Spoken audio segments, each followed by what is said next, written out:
My father raised his glass, smiled at the crowd, and said without hesitation, "You've always made me proud, son." Then he turned deliberately toward my younger brother, his voice warming as the room leaned in. "Unlike some others who still rent." The laughter came fast. My smile came slower.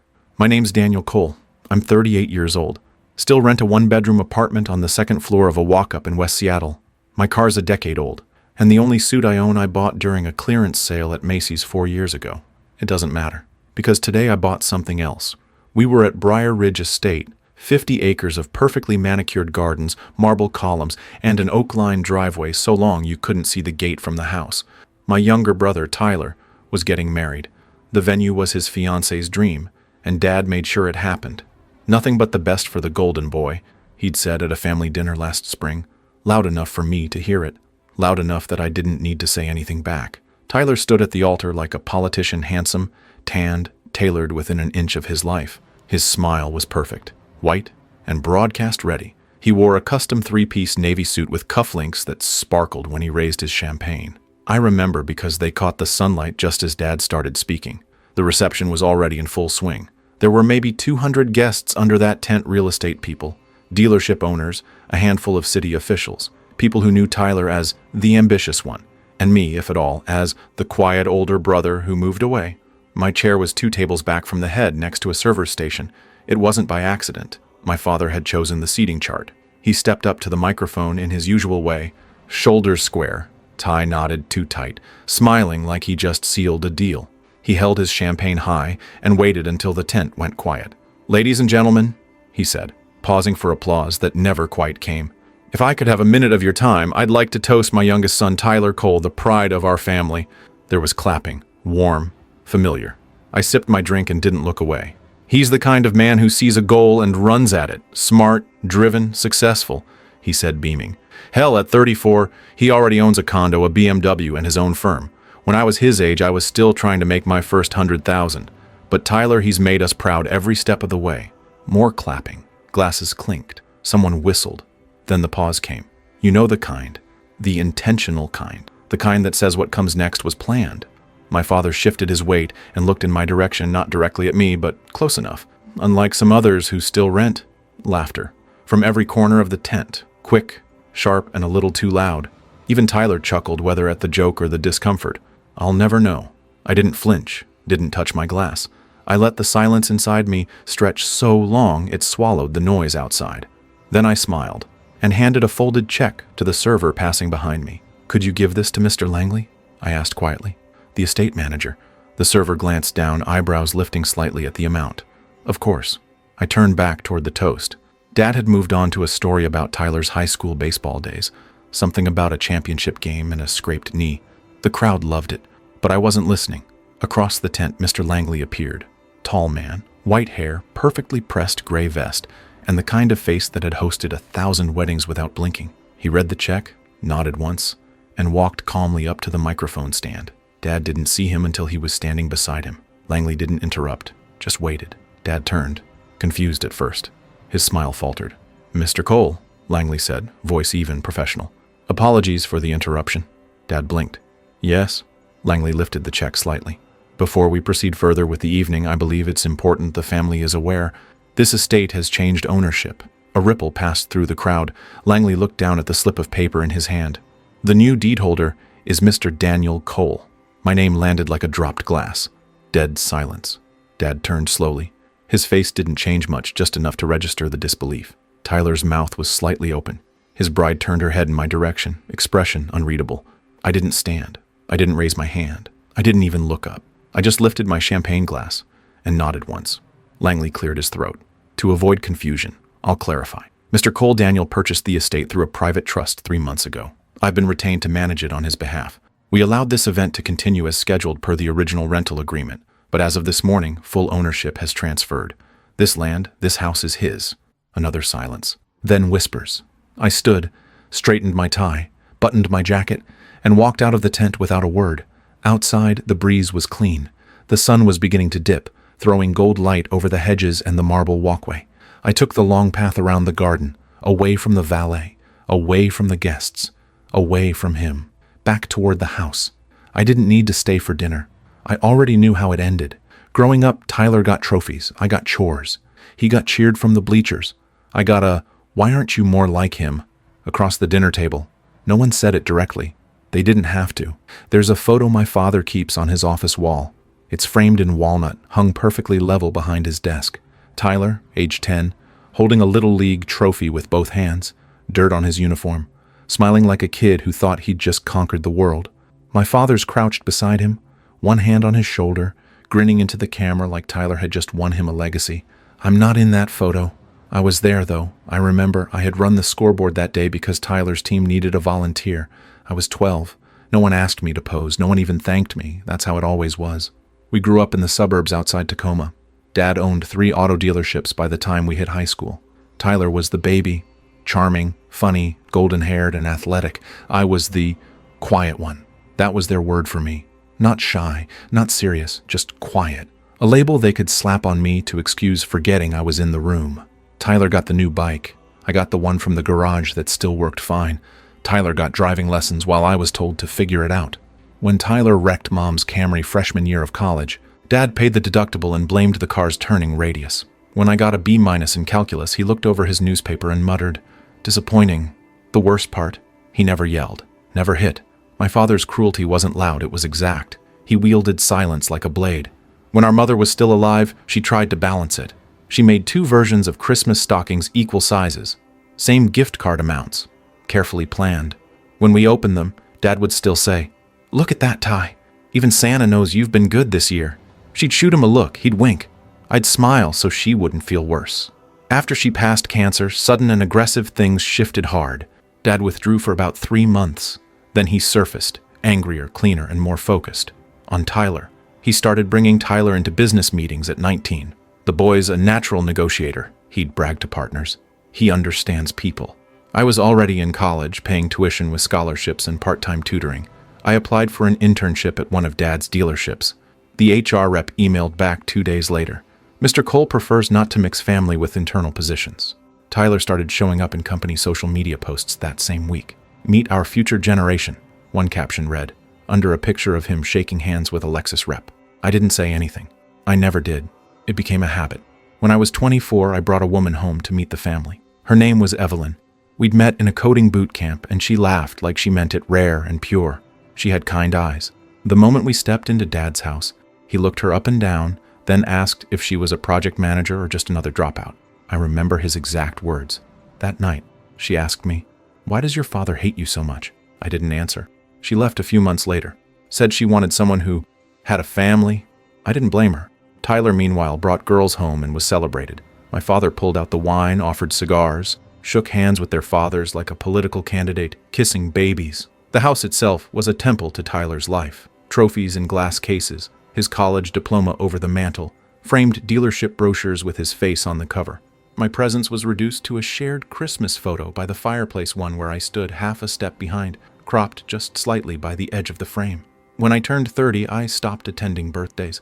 I figured if they didn't notice when I was in the room, they wouldn't notice when I wasn't. I was right. Tyler tried sometimes. Sent texts like, "You should come over more," or "Dad says hi."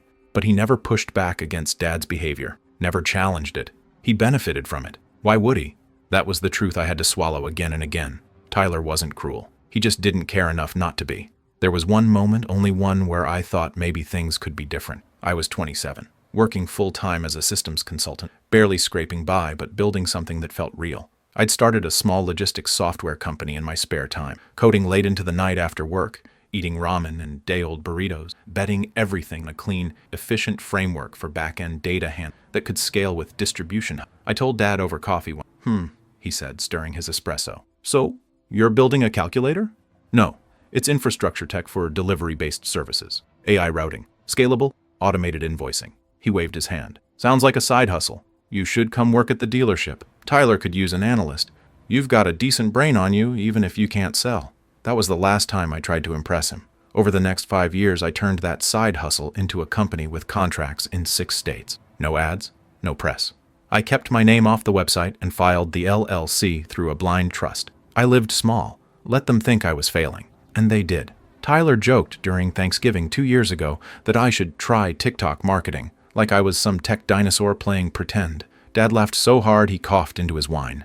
That same year, I got a handwritten letter from a logistics VP at a Fortune 100 company offering to buy me out for $9 million. I declined. The framework wasn't, but the feeling stayed. I read that letter in my apartment next to a dripping kitchen tap and a creaky heater, and realized something. They had no idea who I really was. Not my father, not Tyler, not anyone sitting at that wedding tent. They hadn't seen me. Not once, but they would. And I wouldn't need to raise my voice to do it. They thought I was broke because I didn't brag, because I still rented, because I didn't wear a Rolex or drive a Mercedes. But while they were busy looking for shine, I was building something that didn't need to be seen to be powerful. I live on the second floor of a 40-year-old brick building in West Seattle. There's no elevator, the plumbing groans when I take a shower, and the windows frost up in winter. My neighbors are a retired school teacher with a yapping schnauzer and a couple who sell antiques online. The rent is $1,320 a month, which I pay on the first of every month, never late. My landlord thinks I'm a tech support contractor. I've never corrected him. The car I drive is a 2012 Civic. Paid off, gets 32 miles to the gallon, and still has a working oak cable. No screens, no leather seats. No one's ever asked to borrow it. There's no nameplate on my mailbox, just a number. To most people, it probably looks like I'm just getting by. That's exactly the way I like it. Because the truth is, over the last 9 years, I built something most people wouldn't even recognize if it was staring them in the face. A software company that runs in silence. No ads, no flashy UI, no CEO Twitter quotes. Just quiet back-end infrastructure, logistics, routing, invoicing, warehouse communications. The stuff no one wants to think about until it breaks. And I made sure it never breaks. We started as a 3-man operation in the basement of a friend's warehouse. Me and 2 developers I met online, one in Michigan, one in Romania. We ran Zoom calls at 2 a.m., built out a skeleton framework, and made it open source at first, just to get it into circulation. The big contracts didn't come fast. First it was dry cleaning chains, then courier networks, then, slowly, regional food distribution companies. By year 4, we had integrated into several last-mile delivery companies' back-end systems. Not that they ever knew my name. I kept myself behind a holding LLC and made my Romanian partner the front-facing contact. I owned 91%. Every dime that came in, I split 3 ways: reinvestment, reserves, and quiet acquisition. I bought 2 smaller apps, one that optimized delivery vehicle fuel consumption, and another that tracked courier hours to avoid labor law issues. Boring, thankless tech. Exactly the kind that gets bought for obscene sums when a company goes public. Meanwhile, I kept my day-to-day life exactly the same. My apartment, my Civic, my flannel shirts, my 2 pairs of shoes. I didn't even update my LinkedIn. I never told my father, never told Tyler. They never asked. The less they knew, the better. Because when you grow up being invisible, you learn the power of being underestimated. You learn that if you don't look like a threat, people say what they really think around you. They let their guard down. They tell jokes at your expense. They hand you scraps without realizing you've learned how to build kingdoms from crumbs. That's what I did. After Mom passed, I used part of my early revenue to clear her old medical debt. Quietly. The collector stopped calling Dad, and he assumed it had just expired. He never said thank you. He never knew I did it. I also established a scholarship at the local community college she used to volunteer at under her maiden name. 1 student a year. Renewable. Priority given to single mothers pursuing healthcare or education. No fanfare. No announcements. Just a small plaque in the financial aid office. It's still there. Probably dusty. By year 6, I stopped coding. My job became strategy, infrastructure, and growth. I worked from a secondhand desk in my apartment, next to a dying spider plant and a window that looked out at a loading dock. My company's valuation hit $18 million, and not a single member of my family knew. At one point, Tyler tagged me in a meme on Facebook, some stupid joke about tech bros who still live in Mom's basement. It got 30 likes. Dad commented with a laughing emoji. I didn't respond. I never responded because I had bigger things to do. I began researching real estate, not flashy condos or townhouses, but land, usable, leveraged, legacy land. I built another LLC completely divorced from my name and started investing in small commercial plots, warehouses, cold storage, rural delivery hubs. One of those plots happened to be 10 miles from where Tyler's new company was trying to expand. Another one, coincidentally, was the estate they were considering for the wedding. I found out because his fiance's wedding planner posted an Instagram story gushing about the venue, Briar Ridge Estate. She tagged it. I recognized the name, did a little digging, found out it was privately owned, but the owners were old considering selling. So I made an offer. Discreet, over market value, no conditions. The owners accepted within a week. I requested the ownership remain undisclosed until after the next contracted event. They agreed. I wired the payment the same day. The estate was mine. Tyler and Dad spent the next 2 months gushing over the perfect venue. I saw the posts. I saw the guest list grow. I saw the catering photos, the dress rehearsals, the speech prep, and I saw the seating chart. I was table 11, next to the kitchen. It was perfect. I didn't buy the estate for vengeance. I bought it because it was an opportunity. The revenge? That was just timing. I didn't raise my voice. I didn't storm out. I didn't say what I should have said. That's what made it sting more. Real betrayal doesn't come with shouting. It comes with a smile and a handshake you were stupid enough to offer first. The last time I tried to help my father, I wore a button-down shirt and brought a proposal I'd spent 2 weeks drafting. I printed it on ivory cardstock, slid it into a leather folder, and drove 40 minutes to the flagship dealership in Tacoma, where the parking lot gleamed with freshly waxed cars and the customer coffee station offered French roast and oat milk. Dad's office sat behind a frosted glass door, flanked by framed photos of him and Tyler shaking hands with auto execs in black suits. The receptionist called it the war room, like he was leading troops into battle instead of selling high-mileage sedans to school teachers. He greeted me without standing up. "Didn't expect you today," he said. His voice had the warmth of gravel. "I know," I replied. "I wanted to run something by you." He gestured to the chair across from him and leaned back, arms folded. I could already see the flicker of disinterest behind his eyes. But I pushed forward. I laid the folder on his desk and walked him through it. It was a strategic overhaul proposal targeting back-end inefficiencies in their logistics chain. Their shipping invoices were being handled manually, often with clerical errors. Their service bays were overbooked in one location and underused in another. Their parts inventory was bleeding money through miscommunication between branches.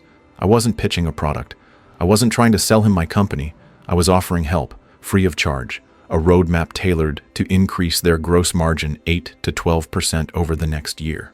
By the time I finished, he hadn't flipped past page 1. He tapped the folder closed with one hand. "You've always been smart," he said. "Not much for charisma, but sharp, analytical."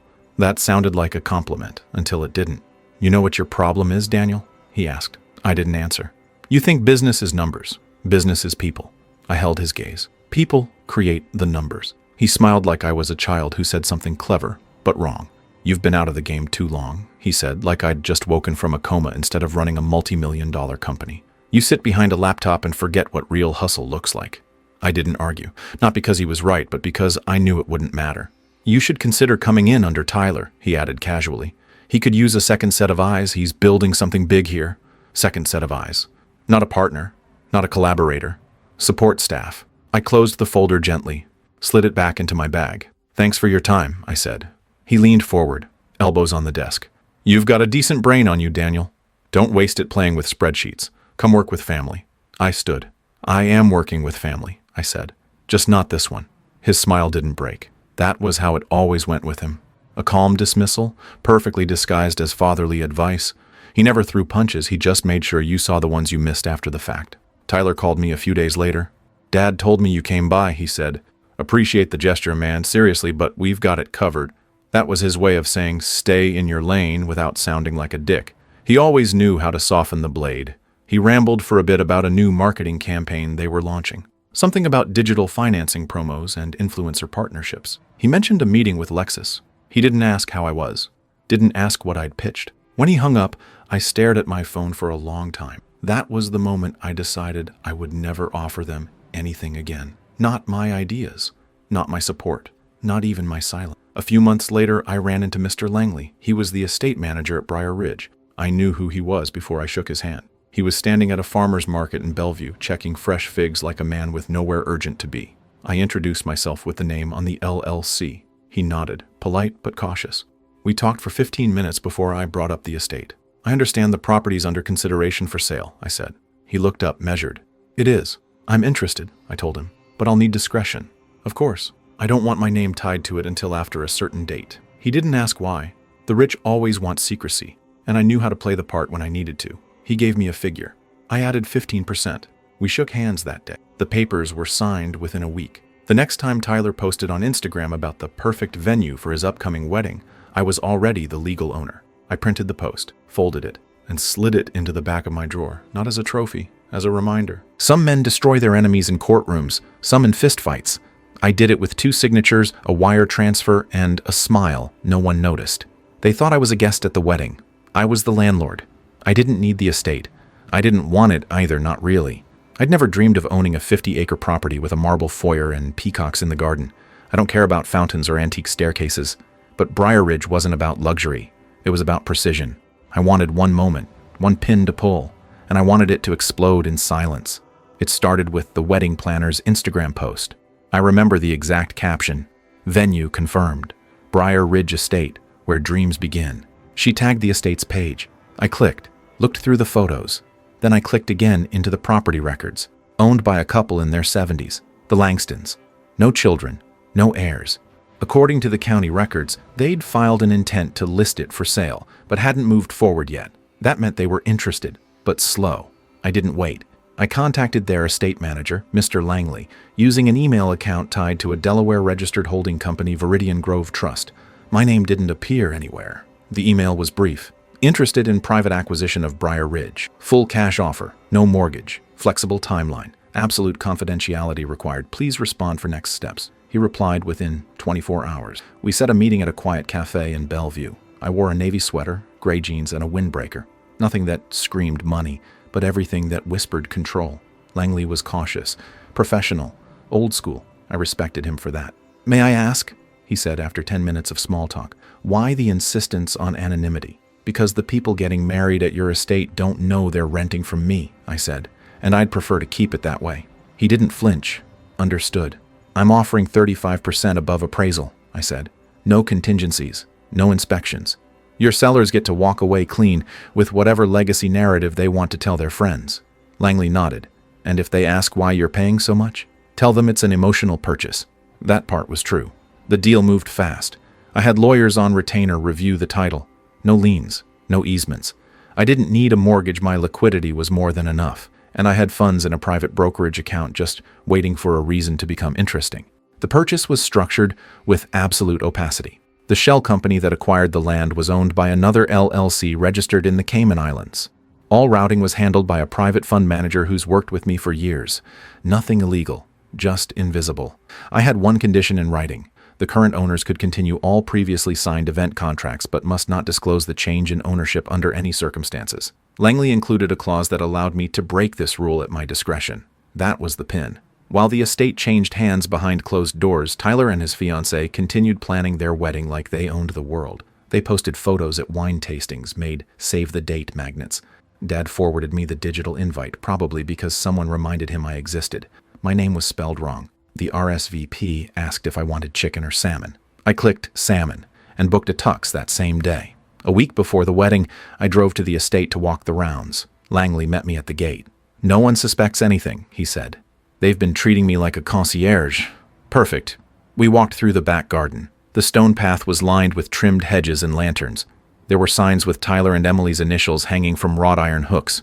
Beneath the arbor, a gold plaque read, "Cole Whitmore Ceremony Private Event." I nodded toward it. "I want that to stay until the reception," I said. "Understood." We stepped inside the house. Marble floors, gold leaf on the crown molding, a baby grand piano near the library doors. Everything spotless, elegant, overkill. Langley handed me the updated ownership papers. "Technically," he said, "you've owned the estate since 10:43 a.m. last Thursday." I smiled. "Congratulations, Mr. Cole."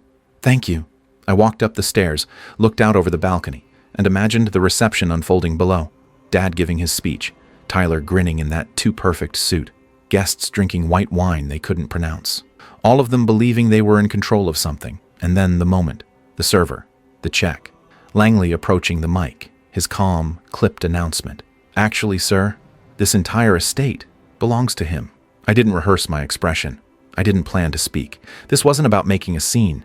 It was about letting one unmake itself, letting my father's words ricochet back at him in real time, letting the guests who'd clapped at my humiliation sit in the silence of their confusion, letting my brother see that being loud never made him strong, and letting the man who never asked what I'd built learn what it costs to ignore a quiet son for too long. Some men shout when they lose power. Others go quiet, because in silence, they feel the shift. The moment when everything they thought they owned slips from their grip. My father didn't yell. He just stared at the man with the microphone, like the earth had tilted beneath him. And it had. The check had already been taken. The estate manager had already read it. The guests had already laughed at me. Then the microphone crackled. Not part of the plan, part of the moment. Mr. Langley stepped forward from the edge of the tent, composed as ever. He held the paper lightly in his left hand. The noise in the tent began to hush, not because of a shout, but because everyone could feel the shift, the stillness, like the air had changed temperature. Dad had just finished his line. Unlike some others who still rent. Laughter, some guffaws. One of the groomsmen clapped Tyler on the back. Tyler smirked and glanced in my direction, already turning to sip from his glass. Then Langley spoke. "Excuse me, ladies and gentlemen," he said, voice smooth and confident, the kind that didn't ask for attention but earned it anyway. "If I may, a brief clarification." My father turned to him, smiling, probably expecting a catering update or something about the wine. Langley raised the folded check. "This venue has, as of last week, transferred ownership." A murmur rolled through the tent. Dad leaned in, confused. "I'm sorry?" Langley didn't look away. "The estate was purchased in full, no mortgage. The new deed holder is Mr. Daniel Cole." Dead silence. I was still seated, still sipping my champagne. My posture hadn't changed. My smile hadn't moved. I didn't look at Dad. Not directly. I didn't need to. He was staring at Langley, jaw half set, eyes confused. Not angry. Not yet. Just disoriented. Like a man realizing the stage he's standing on is no longer his. "I beg your pardon?" he said, louder now. Langley remained unshaken. "Mr. Cole submitted a formal offer 6 weeks ago through Viridian Grove Trust. We completed the transaction last Thursday. The property is now under his name, with my staff retained to manage operations during the transition." A few heads turned toward me. I didn't wave. I didn't nod. I just raised my glass again and took another sip. Tyler blinked like he hadn't understood what was just said. His fiancée, Emily, looked like she'd swallowed something sour. Her parents leaned toward her, whispering. Someone dropped a fork. Dad looked at me finally. He didn't speak, but the look was everything. Disbelief, calculation, humiliation. I saw it all pass through his eyes like weather. This wasn't how it was supposed to go. I wasn't supposed to be anything. I was the quiet one, the disappointment, the placeholder at table 11 next to the staff station. And now the ground beneath his toast had been bought without his knowledge, without his control, and worst of all, without his permission. That's what made it perfect. He took one step forward, but Langley gently lifted a hand. "That's all, ladies and gentlemen. Enjoy your evening." Then he walked off as if nothing had happened. I stood slowly, straightened my jacket, and walked down the side aisle of the tent. No rush, no drama, just silence rippling in my wake like a wake behind a ship. I took the long way around the garden, under the lantern arches, past the fountain Tyler had posted about during planning. Can't wait to say I do here. The vines had just begun to bloom. Spring air, crisp and green. I didn't look back. Didn't need to. I could feel the tension hanging behind me, like fog clinging to the tent flaps. I didn't hear my father call my name. I didn't expect him to. He wasn't the chase you down type. Not unless there were witnesses. That's why I knew this had hit harder than anything I could have said with a microphone. It wasn't loud. It was final. When I reached the main house, Langley was waiting near the entrance. He didn't speak, just nodded. "Everything went as expected?" I asked. He offered the faintest smile. "Better, I think." I paused at the threshold. The doors had been left open. I could hear the faint clink of glassware. No music. No laughter anymore. "Good. Thank you," I said. "For what it's worth," Langley added, "your brother seems like the type of man who believes a title is the same as ownership." I raised an eyebrow. "Isn't it?" He smiled. "Not when the deed says otherwise." I liked him. I slipped out through the back, took the path down to the gravel drive where my car was parked behind the main guest vehicles. My Civic looked out of place among the BMWs and Teslas. Fitting. I unlocked it with a soft chirp, slid into the seat, and closed the door. Only then did I let myself breathe. Not a sigh. Not relief. Just the quiet. The knowledge that I'd done it. They'd never forget this day. And not for the reasons they thought. Tyler would have a wedding album filled with smiles tainted by confusion. A video where the toast turns into a moment he can never quite explain. A ceremony held in a place that wasn't his. Under a roof owned by the brother he spent his whole life dismissing. My father would replay it for months. Years, maybe. Trying to figure out when it happened. How it happened. Why he didn't see it coming. Because that's what men like him can't stand, not being beaten. But not noticing when they lost. I turned the key. The engine hummed. Then I drove away. He didn't yell. He didn't punch a wall. He just followed me into the garden with the same heavy silence he used when I was 12 and brought home a B+. That's how I knew it mattered. I didn't expect him to come after me. My father wasn't a man for confrontation, he was a man of cold statement, not raised voices. Growing up, he never barked punishments or slammed doors. He made you feel small by saying nothing at all. And if he did say something, it cut because it was carefully chosen. But tonight, he followed me. I'd only made it halfway across the west garden when I heard the crunch of shoes on gravel behind me. Slow, deliberate. My pace didn't change. I didn't look back. The lanterns above cast warm golden pools on the walkway. To our left, the hedge wall rose tall and tight. Beyond that, the property sloped toward the orchard mine now. "You could have told me," he said.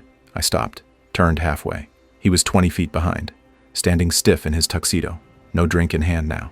His jacket unbuttoned, hair slightly mussed from the humidity. He looked like a man who had just been asked to leave his own throne and hadn't quite accepted it yet. I met his eyes and said, "I did. You just never asked." He took a breath like he was going to respond, but didn't. Instead, he walked forward slowly until we were about 6 feet apart, close enough that I could smell his cologne sharp and bitter like citrus and disapproval. "You've been planning this?" he asked. "No," I said. "You did the planning. I just wrote the check." He frowned. "So this is revenge?" "No," I said again. "It's property. You humiliated me." I shrugged. "You gave the speech." There it was, the smallest crack in his expression, the twitch in his jaw, the microsecond where he replayed those words in his head and really realized that it was him who had handed me the knife. All I did was let the room see the cut. "You know," he said quietly, "when your mother passed, I thought, maybe you'd step up. Maybe you'd fill the space." "I did," I said. "You just never turned around to see it." He bristled, but didn't deny it. "She thought the world of you," he said. "Yeah," I nodded. She was the only one who ever said it out loud. We stood in silence. The breeze shifted. A bird rustled in the hedge. Somewhere back at the tent, music finally resumed, soft, strained, like whoever was running the playlist didn't know what else to do but go through the motions. He ran a hand through his hair, sighed. "You could have come to me with this. We could have figured something out." "No," I said, voice flat. "We couldn't." "Why not?" "Because you don't respect me unless I disappear." He blinked, said nothing. "All my life you taught me to be invisible, to work quietly, to accept being overlooked. You taught me that my value was in how little space I took up. So I did what you wanted. I made myself small, until I wasn't." His mouth opened, closed again, words forming and dying on his tongue. "You spent decades building Tyler," I said calmly. "You praised him, sponsored him, sat him at the head of every table while I cleared dishes at the other end. You're being dramatic." "No," I said. "I'm being honest. For once." He turned his back briefly, like he couldn't take the weight of it. "I gave you chances," he muttered. "Number you gave me tests. That got him." He turned again, eyes narrow. "I gave you freedom, and then mocked me for not using it the way you wanted." Another silence. I took a step forward, not threatening, just grounded. "You think this was about embarrassing you? It wasn't. It was about proving to myself that I'm not what you said I was." His voice cracked a little. "And what's that?" "Small," I said. "Forgettable. Second." His jaw worked. Then he looked away toward the estate. The house that now had my name on the deed. The land he once admired but could never afford. The marble steps his son had been married on just minutes ago. Under a roof he no longer owned. Finally he said, "Is this it? Your big moment? Is this where you feel like a man?" I smiled. Not wide, not cruel, just real. "No," I said. "I felt like a man years ago. This was just paperwork." He left without another word. Walked back the way he came, slow. Shoulders stiff, dignity dragging behind him like a torn cape. I stood in the garden a little longer, watching the wind move through the hedges. The lanterns flickered. Somewhere near the fountain, I heard two guests whispering, voices low and urgent. Then I turned and walked back toward the house. Not to gloat, not to celebrate, but to stand in the foyer of a place everyone thought was his and know that now it never would be. I didn't write it. She did. Years before the estate, the silence, the check, before the toast. She saw it all coming and in her own words, left behind what he never let me say out loud. He didn't speak to me after the confrontation in the garden, not at the reception, not the next day, not through a call, not a text. Silence, his favorite form of punishment. Only now it wasn't punishment, it was preservation. He was scrambling to reclaim whatever remained of his dignity, and for once, I didn't need to do anything, but I did. Because the night before the wedding, I opened a small wooden box I'd kept in my closet for over 7 years. Inside were just 3 things: an old house key to the home we'd sold after Mom died, a photo of her standing under our maple tree in autumn, and an envelope, cream-colored, faded at the edges, sealed, her handwriting on the front, to be given at the right time. No name, no address, just that. I'd almost forgotten it was there. It had been handed to me by her attorney after the funeral. I remember sitting in the sterile conference room, surrounded by probate documents and tissue boxes. He passed it across the table like it was radioactive. She asked me to give this to you only when you felt it mattered. I hadn't opened it. Not for birthdays. Not for college graduation. Not after Tyler's first entrepreneurial success, which had been funded entirely by Dad and failed within 6 months. Not even when Dad called me a background character at Thanksgiving 2 years ago. I waited. And now, after the wedding, after the toast, after the ownership was revealed, I finally knew what the right time meant. I placed the envelope in a navy folder. No return address. No fanfare. I handed it to Langley at the edge of the estate the morning after the wedding. "Please deliver this," I said. "Not by post, not through staff. Hand it to him directly. Tell him I asked you to." Langley took it with the same reverence he gave signed deeds. "And if he refuses to read it?" "He won't," I said. "Not this one." I didn't hear anything for 2 days. Then a single text came through from my father. "You kept it all this time?" I stared at the screen. No greeting, no signature, just that one sentence. I didn't reply. 2 days earlier, his perspective. The envelope arrived at 7:30 a.m. sharp. Langley showed up in person exactly as I asked, in pressed gray slacks and a quiet neutral tie. Professional, formal. The kind of man who makes everything feel ceremonial. Even grief. "Mr. Cole," he said, standing in the threshold of my father's office, "your son asked me to deliver this." My father was already on his second cup of coffee. He looked up like he'd heard a name he'd forgotten belonged to him. He didn't say anything, just took the folder, nodded, and gestured toward the chair across from him. Langley didn't sit, just bowed slightly and left the office in silence. My father turned the envelope over 3 times before opening it, slowly, like it might explode. Inside was a folded sheet of paper lined, handwritten, no date, no greeting. It started, simply, "I don't know if you're reading this because Daniel gave it to you or because he never did. If it's the second, you'll never understand what this letter means. But if it's the first, you're already too late to stop what's coming. He was always watching you, always wanting to please you, and you never saw him. I did, every day, the little things. When he picked up your dry cleaning and you barely nodded.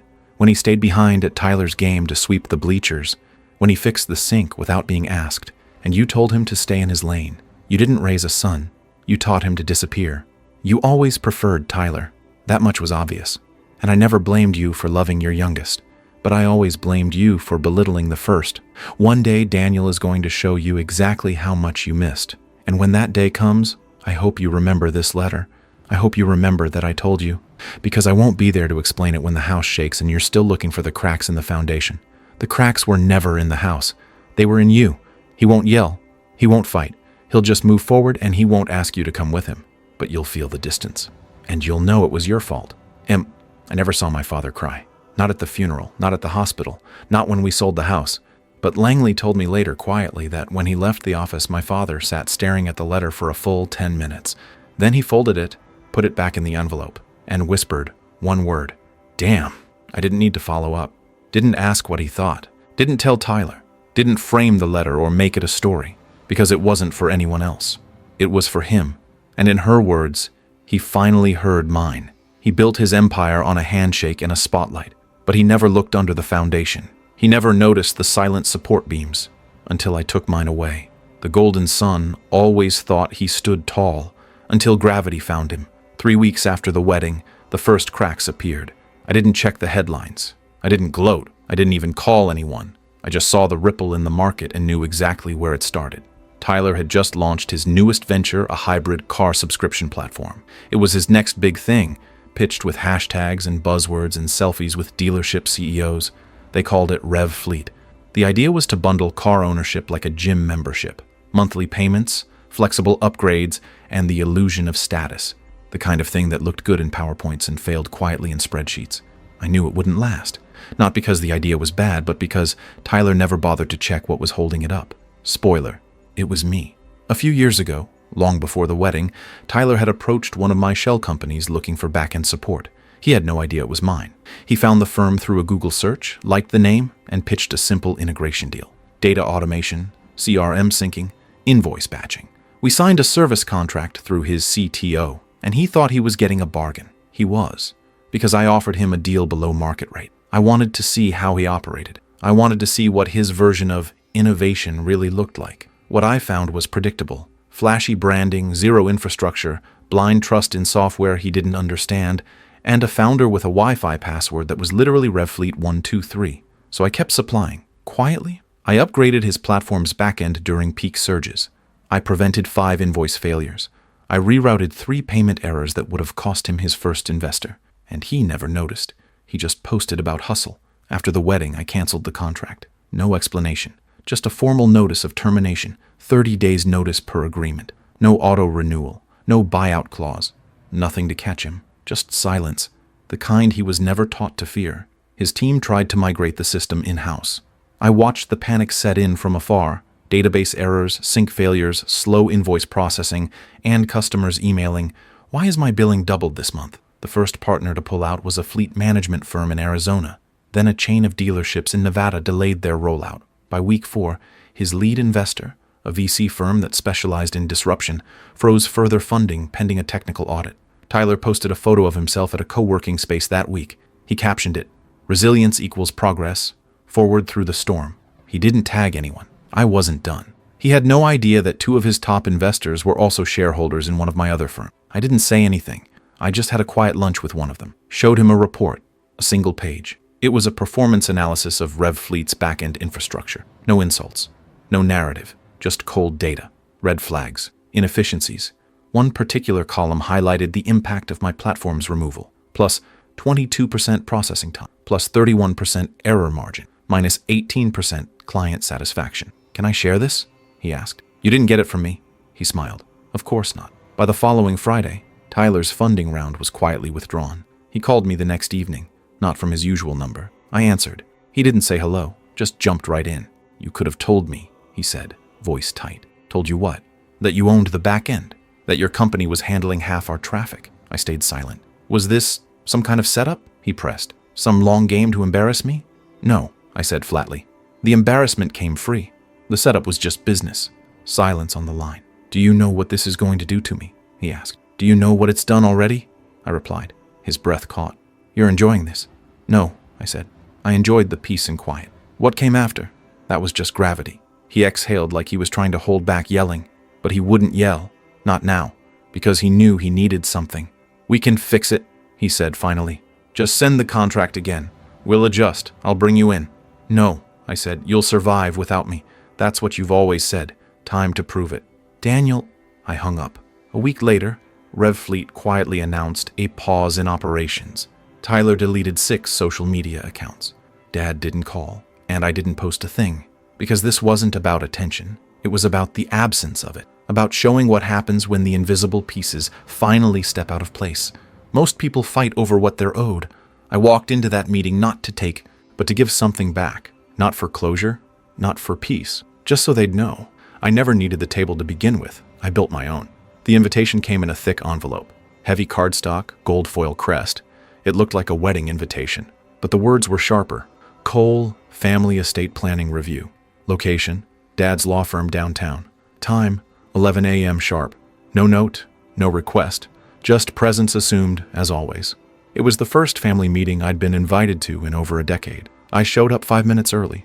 I wore a dark gray suit, tailored, quiet, sharp, no tie, no flash. I wanted to look like money, not scream it. Tyler arrived 2 minutes later. His eyes were sunken, suit rumpled.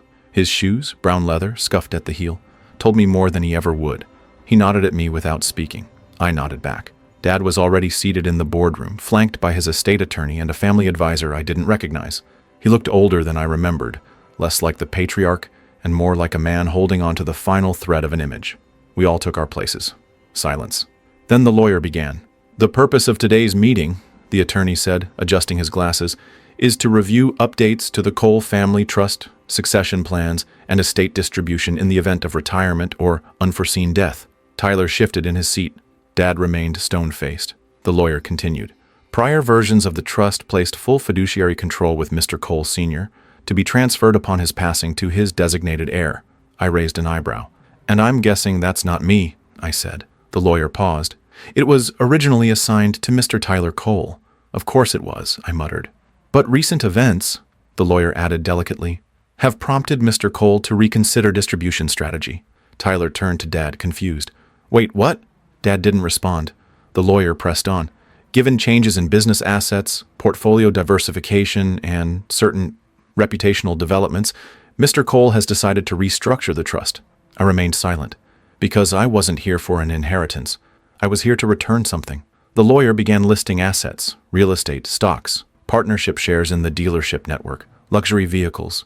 One by one, he ticked through the inventory like a man reading off ingredients to a dish I didn't order. When he paused, I leaned forward. I don't want any of it. They looked at me.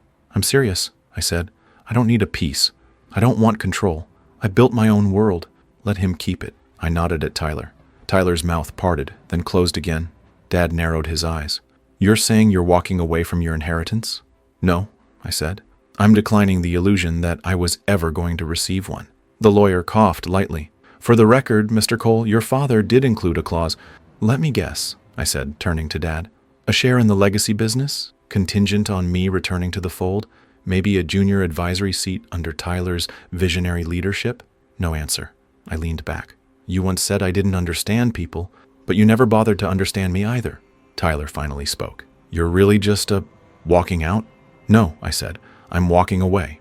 I reached into my briefcase, pulled out a single sheet of paper, and slid it across the table. It was a signed offer to purchase a commercial plot. One Tyler's company had been eyeing for a satellite showroom. Zoned, ready, and now mine. Why are you showing us this? Dad asked, guarded. Because I'm donating it. Donating? Tyler said. To the local trade school, I said. They'll build a training center for hybrid mechanics, free tuition for 5 years, priority for veterans and underrepresented students. I smiled faintly. Your name won't be on it. Mine won't either. You're giving away commercial land? Dad said, blinking. I nodded. I figured if I'm going to make an impact, I'd rather do it where it matters. Tyler looked away. The lawyer just stared at the document. I stood. This wasn't about revenge, I said. It was about clarity. I didn't need your legacy. I needed to prove that mine never depended on you. I walked out of the boardroom without waiting for a response. The hallway was quiet, carpeted, sterile, but the air? Light, like something had finally been set down after years of being carried alone. I wasn't part of their kingdom, because I'd already built a nation, and I didn't need to inherit anything to know I owned it. They spent their lives polishing one name, lifting it, projecting it, protecting it. But when the dust settled, the one they never thought to mention had built something larger, something that didn't need their spotlight, because it cast its own. 2 months passed before I saw my name in a headline. Not clickbait, not a press release, just a quiet mention in an industry piece no one in my family would have read if not for the email blast. Seattle tech founder donates logistics software to trade alliance, industry reels at quiet exit. No profile photo, no quote, just facts. $22 million valuation. Zero outside funding, seamless system integration into 400+ distribution networks, and a full code-based donation to the National Independent Courier Federation. A legacy move, silent, final. The kind of thing people only do when they've already made their money and don't need to prove anything anymore. Tyler texted me that night. You just gave it away? No punctuation, no warmth, just disbelief. I didn't answer, because I wasn't looking for congratulations. I was looking for an ending. The trade school project went viral a week later. Local papers ran the story. A $6.3 million land donation with blueprints already approved, zoning permits cleared, and a community partnership locked in with state funding. No donor name attached, just a plaque with a single sentence, built by those who worked in silence. That made its rounds. Suddenly, I was fielding calls, not from reporters, but from partners. Old clients, small businesses who remembered a time I helped them reroute a shipping delay or automate their invoicing without ever asking for a testimonial. They wanted to say thank you. Somehow, word reached a journalist from Seattle Business Monthly. She asked for an interview. I declined. She published the piece anyway. The Ghost Founder, How Daniel Cole Built and Vanished from Tech's Quietest Powerhouse. Tyler forwarded me the article along with a screenshot of our father's email thread, full of clipped, bitter lines. Why didn't you tell me he was running that company? You told me he built websites. He never even mentioned it. You never asked. I read it twice. Then I closed the email. Because some things don't need a response. A month later, I was invited to the opening ceremony for the trade school. I didn't go. I watched the live stream. The ribbon was cut by a 19-year-old named Miguel who'd been working night shifts to support his siblings. He'd just been accepted to the hybrid mechanics program, first in his family to finish high school. He didn't know who I was. That was the point. I saw my father again in early winter. We passed each other at the cafe down by the Sound, neutral ground. He was holding a newspaper. I was holding nothing. He looked older, hollow in the eyes, like a man still playing the role but forgetting what script he was in. He gave me a small nod. I returned it. No words. We didn't need them anymore. He knew who I was now, not because I forced it, because the world made sure he couldn't miss it anymore. A year after the wedding, the estate, my estate, hosted its first official non-profit event, a scholarship gala for underserved STEM students. Langley managed the guest list. I wasn't there, but I did approve the invitation to Tyler. He declined. I expected nothing less. Legacy, they used to say, was about the name you left behind, but I learned something else. It's not about the name. It's about the echo. And mine, it doesn't need to be said aloud, because it's already everywhere. He didn't ask for forgiveness. I didn't offer it. That's not what this was. There are some rifts that don't need to be bridged, just acknowledged, not with apologies, just with truth. And when truth finally walks in, it doesn't knock. It happened on a Thursday. Gray sky, wet sidewalks, the kind of Seattle morning that smells like damp cedar and the past. I'd stopped in the small cafe near the Sound again, the same one we'd passed each other in months before. I was halfway through my coffee when I heard the chair across from me pull out. He sat down without a word. Same coat, same silvered hair. No tie this time. Something in his face had shifted, something heavy that had finally settled. He folded his hands on the table, didn't look at the coffee, didn't comment on the weather, just stared at me. I met his eyes, calm, unflinching. I read the article, he said. I nodded. I went through every company you tied together. The shell corporations, the infrastructure work, the donations. His jaw tensed. Jesus, Daniel. I said nothing. You could have told me, he said again. You could have asked, I replied. He closed his eyes for a second. Just one. Then he opened them and said, You built an empire while we thought you were fixing printers. I tilted my head slightly. You never asked what I was building. You asked when I'd get a real job. Then you stopped asking at all. He looked away. Outside the window, a man walked his dog in a yellow raincoat. Across the street, a crane turned slowly above the frame of another half-finished condo tower. I didn't know how to talk to you, he said finally. No, I corrected. You didn't want to learn how. That landed like a dull thud.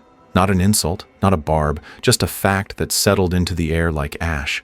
I spent years thinking you were wasting your life, he said, sitting in that apartment, invisible. And all that time, I was choosing silence because every time I spoke, I was dismissed. He looked older than I remembered, and smaller, not weak, just human, maybe for the first time. You're not the man I raised, he said, but his voice was soft. I'm the man you overlooked, I said. The waitress brought another coffee. He nodded his thanks without looking up. I stayed quiet, letting the steam rise between us like a border. I was hard on you, he admitted. I didn't answer. He waited. Is this where you tell me I was wrong? He asked. No, I said. This is where I tell you it doesn't matter. He furrowed his brow. I don't need your apology, I continued. That's not what this was ever about. Then what was it? I looked him in the eye and said, It was about showing you that I was never weak, just quiet. He inhaled through his nose, deep and slow, as if bracing himself. I missed it, he said quietly. I missed you. I nodded. Yes, you did. The silence between us stretched, not awkward, not tense, just final. There's no fixing this, is there? He asked. Would you want to? I asked back. He hesitated. That was my answer. I stood, dropped a $10 bill on the table, even though I knew my coffee had already been paid for. You don't owe me anything, I said, and I'm not here to collect. He didn't move, but as I turned to leave, he called after me just one word. Daniel. I stopped. Your mother would have been proud, he said. I didn't turn. I didn't respond. I just nodded once, slowly, and walked out the door. The air hit colder than before, sharper, but lighter too, because some conversations aren't meant to end in hugs or redemption. Some are just meant to end. He didn't come to make peace. He came to feel important again. He didn't know the difference. And when he finally realized I wasn't his shadow anymore, he looked for the torch. I'd already dropped it. Tyler texted me first. Just one line. You free to talk this week? No emoji, no sarcasm. Just enough formality to pretend it wasn't an olive branch. I didn't respond for 2 days. Then, coffee. Saturday, noon, that bookstore downtown. He replied, See you then. I got there early. I always did. The bookstore cafe was quiet. tucked between shelves of travel guides and memoirs no one finished. The tables were scratched. The coffee was strong. The kind of place people forgot existed unless they needed to remember something they left behind. He showed up 5 minutes late. Same haircut, same tailored coat. But the edges were fraying now. Not the fabric, the performance, the confidence. It didn't wear like it used to. He sat across from me without a word. Then, finally, "You look good." "Still renting," I said. "Remember?" He smirked weakly, then dropped it. "I didn't know it was yours. The estate?" "I know." He looked down. The moment Langley read the check, I thought it was a prank. I didn't reply. "I spent so long thinking I was ahead," he said, "that I didn't realize the race had ended years ago." He stirred his drink like he was waiting for it to reveal an answer. Then, "Why didn't you ever tell me?" "You didn't ask," I said. He flinched. "That's what Dad said." I nodded. He was right, for once. We sat in silence for a while. People walked past, flipping through books. The espresso machine hissed. Somewhere, someone laughed at a podcast too loud in their earbuds. Tyler finally said, "I'm not here to apologize." "I know. I'm not looking for pity either. I don't have any to give." He looked at me again. Really looked. "You've changed," he said. "No," I corrected. "I stopped hiding." He exhaled, frustrated. "I didn't try to push you out." "You didn't have to," I said. "You just took all the space and waited for me to disappear." He sat back. "You were always distant. Because being close meant being invisible." He looked like he wanted to argue, but the words never made it out. "I'm starting something new," he said eventually. "Different direction. I've got a concept. Real estate logistics, leasing networks. I've got a team in place, early investors, and I was hoping you'd take a look." I blinked. "Let that sit." "You want me to consult?" I asked. He shook his head. "Partner? Why?" "Because I trust you," he said. "No, Tyler, you trust what I can do." "That's not the same." He leaned forward. "I know I messed up, but we're brothers." "We were," I said. "That one hurt him. I didn't mean it to be cruel. I meant it to be true." "You didn't build anything," I said. "You borrowed it. From Dad. From his name. From whatever was handed to you next. But the first time the floor gave out, you had no idea how to hold the roof up. That's not fair." "It's accurate." He stared at me. "You want me in your next venture?" I said. "You want my infrastructure, my systems, my silence? You don't want me. You want the scaffolding you didn't know was holding you up the whole time. That's not... You never saw me until I bought the room." He went quiet again. But this time it lasted longer. He sipped his drink, then set it down gently. His hand trembled just slightly. "I thought if I came here today, maybe we could figure something out." "We did," I said. "We figured out what we're not." He stood slowly. "Good seeing you," he mumbled. I nodded once. He walked out without finishing his coffee. Didn't look back. And for the first time in our lives, I didn't follow. Because I didn't need to anymore. I didn't walk the grounds to remind myself I'd won. I walked them to remember why I started. The estate never mattered. It was what it stood on. The silence I built. The respect they couldn't take. The peace that never needed permission. The estate looked different in the spring. Brighter, fuller. Not in a glamorous way. In a lived-in way. The hedges had been trimmed back. The lanterns replaced with solar-fed lights that lit the walk softly at night. The stone paths had been cleaned. The fountain pressure adjusted. The place breathed now. Langley met me by the gate. "You didn't RSVP," he said.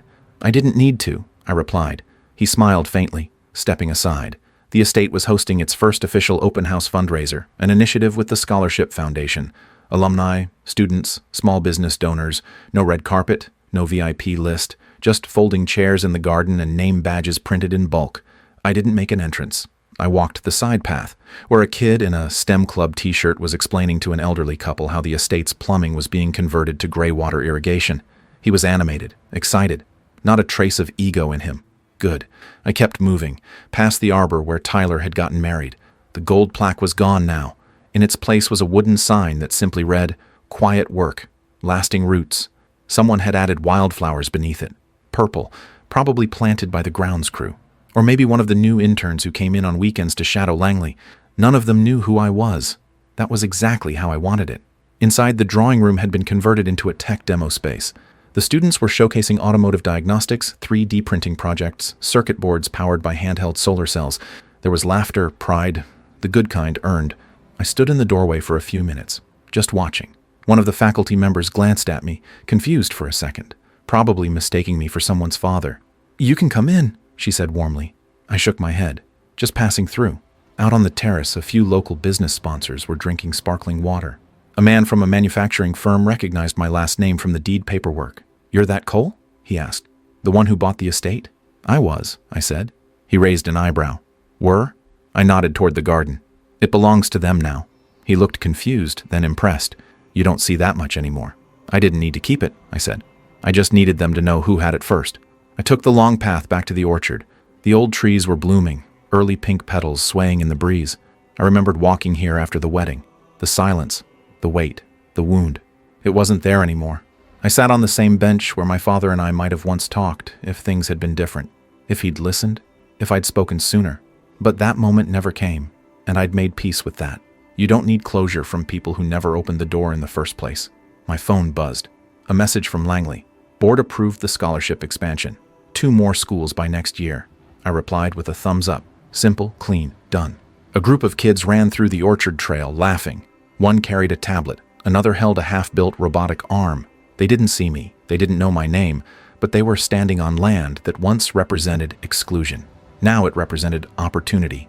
And that was legacy. I stood up, brushed a petal off my coat, and walked the rest of the orchard path to the edge of the property. Quiet, steady, unseen. Just the way I'd built everything. It's not a goodbye, not a confession, not even a victory lap. It's just a note. Quiet, final, and meant for no one. Because sometimes the loudest ending is the one you don't share at all.